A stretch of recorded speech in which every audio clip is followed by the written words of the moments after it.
let him go. I'm not letting you go. Go You're ahead. going to have to do the translation because he doesn't have the earpiece. But I am so interested in this issue because it sounds like the senator and Eric Holder are on the same page about the cafe scenario.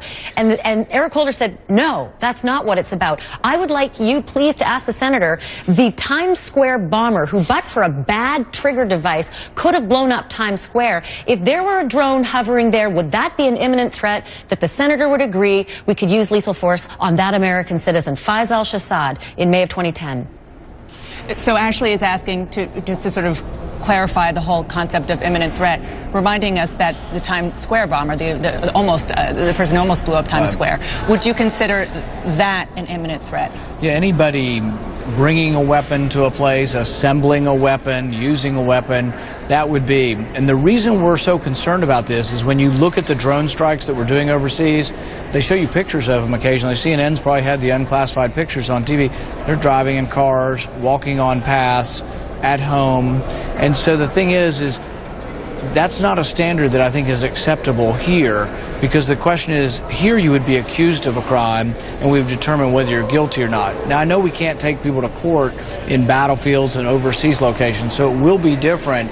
But the thing is, the president needs to be explicit that the standard they're using overseas. See, there's also been accusations they're doing signature strikes where they don't know the name of the person and they say, well, we think there are bad people here and there's a line of trucks coming out or a line of trucks going in, so they bomb a caravan.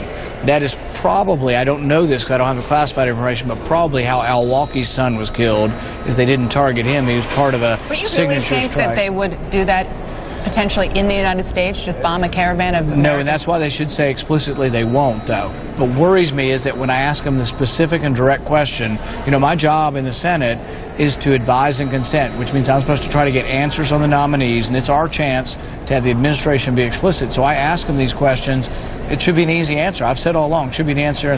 No, obviously it would be unconstitutional to do signature strikes, to do targeted killing. But we are doing targeted killing of people not engaged in combat overseas.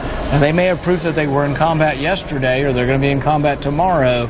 But that kind of standard can't happen in America. We can't say, you know, you were communicating with email to somebody and we're just going to kill you. I mean, that's not the kind of standard we have in our country, and it's really important.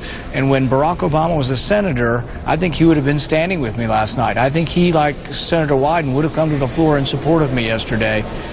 I think he's either forgotten his moorings or needs to be more explicit in what his beliefs are, because the Barack Obama of 2007 is not the Barack Obama who would not explicitly say